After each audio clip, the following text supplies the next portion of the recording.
Team, welcome back to another episode of AskTop.net. I am your host, Command Sergeant Major Retired Mark Garrett, and we'd like to thank MentorMilitary.com for sponsoring this episode.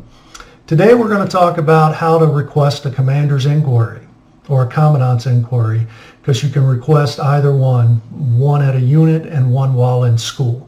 Before we get started, I'd like to ask you to reach down and hit the subscribe button if at any time during this class you feel like it was useful. Also, leave us some comments. We don't know everything, so tell us what you'd like to talk about. Tell us what you want to see on future episodes, and we'll put together some information and present it for you. So let's go ahead and move on to the class.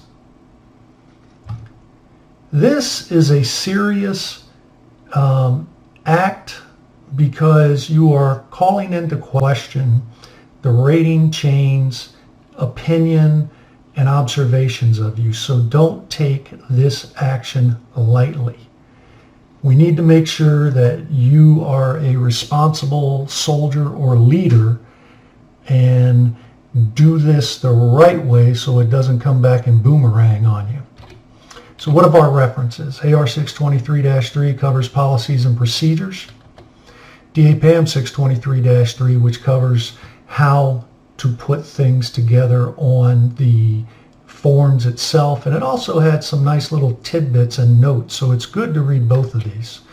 So what's the purpose? You want a chance to address the issue before it ever becomes part of your permanent record, whether it's an OER, NCOER, or AER. Now, this is designed to make sure that you get a fair chance. It protects the Army interests without impugning the reputation of the rating chain unless there's sufficient cause. It is not a prerequisite for an appeal, meaning you do not have to file a commander's inquiry and then file an appeal. You can always file an appeal, even without a commander's inquiry. So, it gives a greater degree of command involvement to prevent injustice to the soldier and obtain involvement to clarify errors before the evaluation report is accepted, or even after it's accepted at Headquarters DA. So what does it focus on? It's confined to matters related to the facts contained in the report.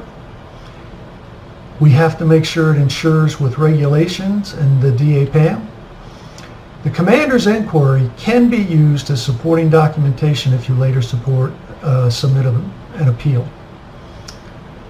The rating chain must provide an accurate and fair assessment of the soldier. The report cannot reference facts or events occurring outside the rating period. Now, there are some exceptions to this rule, and those exceptions would be something like there was a 15-6 investigation going on during your last evaluation, and it came in during this evaluation period that you were found to have committed something and you were found guilty of it. It could then go on your new evaluation report and reference the 15-6 from your last evaluation report. You want to inform the soldiers of their right to redress or the right to the commander's inquiry and appeal. Upon receipt of the request for inquiry, the commander will verify the status of the OER, NCOER, or AER. That means they're going to contact HQDA by email and then see if it has not been filed in the official record. If it has not, they're going to ask that it be placed on administrative hold until the inquiry is complete. That way, if the inquiry comes out in your favor, you don't have it put into your official record yet, so the report can be recalled if it's going to be changed. How does it work? When a commander discovers a report may be illegal or unjust, they will conduct an inquiry. Typically, this is done at the request of the soldier. Keep in mind you can request a commander's inquiry and still appeal if you need to. So what is the process? Before we get into that, let's talk about this little note down at the bottom. The rater and senior rater determine what information is entered on the evaluation report, not the rated soldier. Let's say that the rated soldier submits an achievement list of what they accomplished during the rated period. The rating officials will determine what goes on there. In fact, they will determine how it's described. You may put down that you graduated with a 4.0 average with your associate's degree. They may put down that you graduated or obtained your associate degree. It's all about how they want to say it. And you could reach out and contest some of that in your inquiry if you have supporting factual documentation.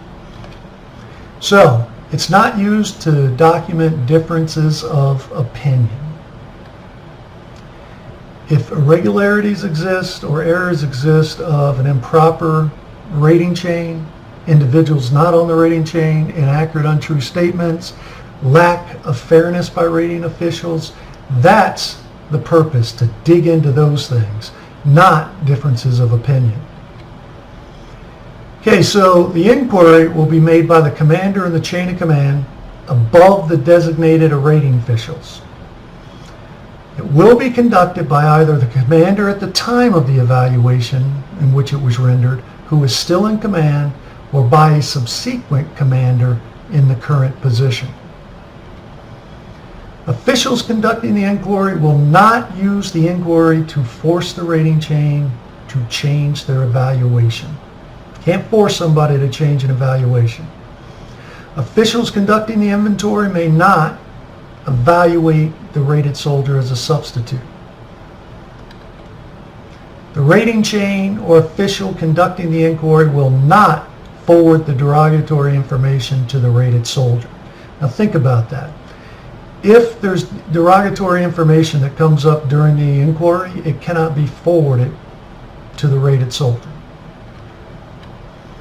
If the inquiry reveals matters that would have resulted in a lower or a evaluation report that was below the one they currently received, the current evaluation report will not be adjusted to reflect that information. The soldier will those things will be addressed in a memo to the soldier by the commander. Again, no changes will be made to reflect a lower evaluation. If there are serious errors, the rating chain will be allowed to correct or edit them. If a memo will be sent to HRC stating that all members of the rating chain were allowed to edit their comments in accordance with the inquiry findings. It will also list those who did not choose to edit the evaluation. If the evaluation was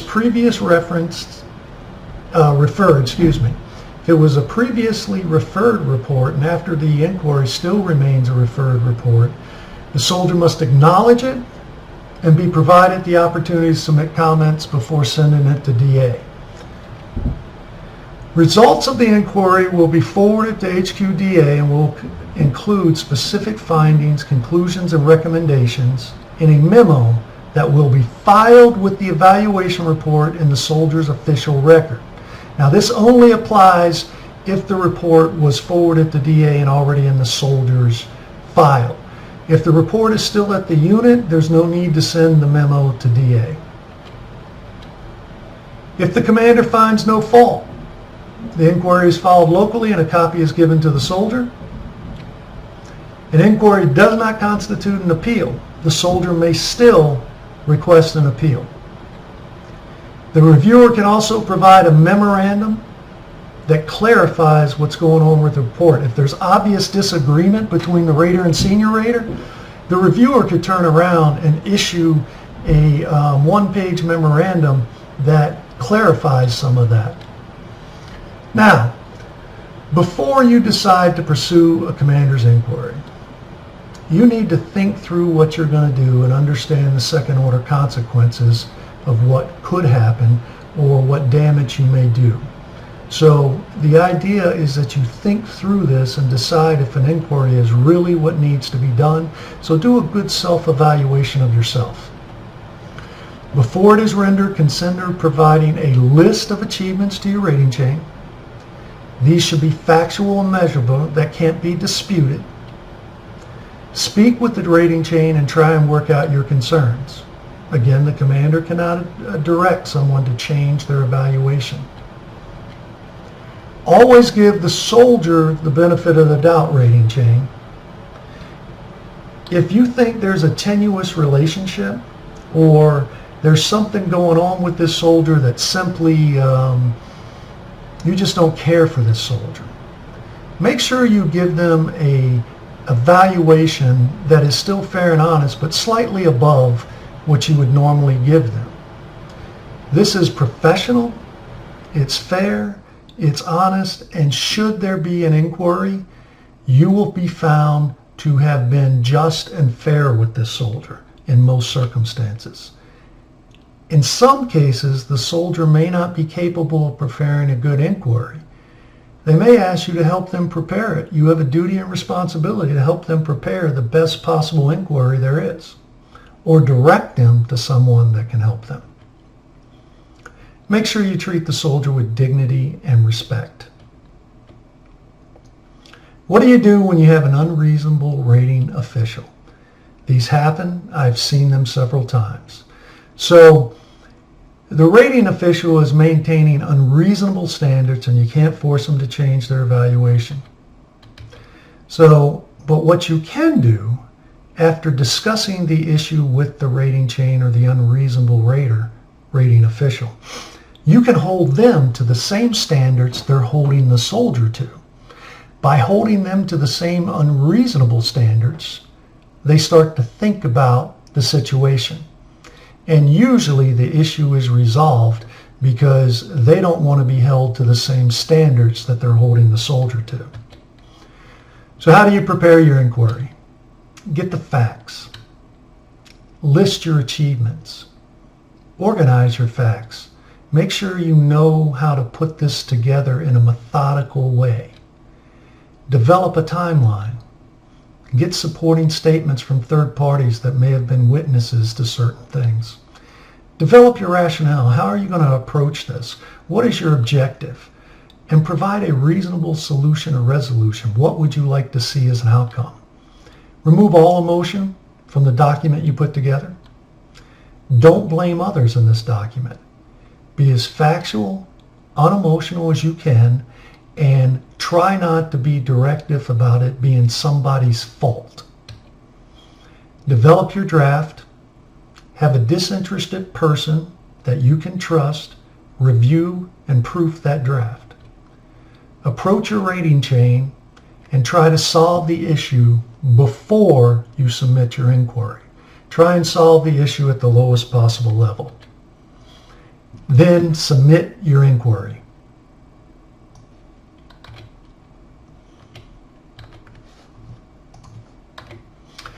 What are the possible reasons for an inquiry? Improper rating chain. That's a big one. Lack of a published rating scheme. So there could be a disqualified person. Maybe they were suspended from duty. Maybe they haven't been there long enough to rate you. Maybe they're not in your line of supervision and can't properly rate you because they don't know what you do. Lack of objectivity or fairness. There's some type of issue between the two of you. There's a personality conflict. Something that is, they include something that was outside the rating period. Untrue or inaccurate statements. Some of the examples that I'm going to give you by themselves are not cause for an inquiry, but combined they could give you credence for a inquiry. For example, falsifying counseling dates on its own, by itself, may not justify the change of a report, but it could. Counseling not conducted. In conjunction with falsifying counseling dates, the rater and senior rater failed to provide support forms. Now you're starting to get more details, more facts to prove that the regulation was not adhered to. Failure to annotate significant achievements. We talked about that earlier. Let's say you get that associate's degree with a 4.0 and they ignore it. They don't put it on there at all. Or they put it on there in a way that just sounds like you showed up in color versus you put a lot of hard work into it and did a great job. It's a clearly biased report. the rating official has something against you. So these are some of the reasons. There's plenty more, but these are some things that either on their own or collectively to some degree will justify a substantiated report coming back to you stating that there needed to be modifications to the report, or not needed to be modifications, but that they found the report to be unjust in some way. So let's talk about some recommended references. There is the evaluator, which will walk you through not only a commander's inquiry, but through the appeal process. There is RaterQuick, and that will walk you through both of them, and each of them provide examples and checklists. We also have the ultimate guide to following a commander's inquiry that's in production. So if you want more information and you're looking for specifics and examples, those are two resources that will really help you out. You can find those at mentormilitary.com. So if you want them, please feel free to reach out to Mentor Military and purchase those. So what did we talk about? The references, the purpose, definition, how to focus it or what it focuses on, the responsibilities, the process, actions you take before the inquiry. So this is where you're thinking whether you should do it, talk to your rating chain, try and solve it at the lowest level. What are the rating chain's responsibilities? To provide a fair and honest report. We talked about an unreasonable rating official.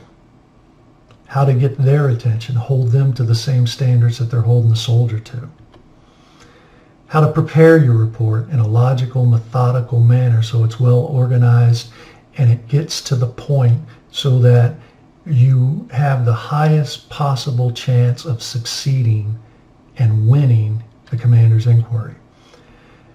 We talked about a number of reasons for the inquiry, and we gave you some external references. Our slides are available on our YouTube channel, Mentor Military, and you can also get them in the description. There's a link for them. Now, hope you enjoyed this. We're going to ask that you follow us on AskTop and Mentor Military on Facebook. Reach out and subscribe to us on YouTube at Mentor Military. Visit us at our store, mentormilitary.com. If you found this useful, please reach down and hit the like button. Leave us your comments, and we look forward to you subscribing. When you subscribe, you provide your comments and boost our morale because we know we're actually helping you. And let us know what you want to talk about, what information you're looking for, because we'll go out, do the research, and present it for you. Until next time, make sure you stay safe and stay healthy.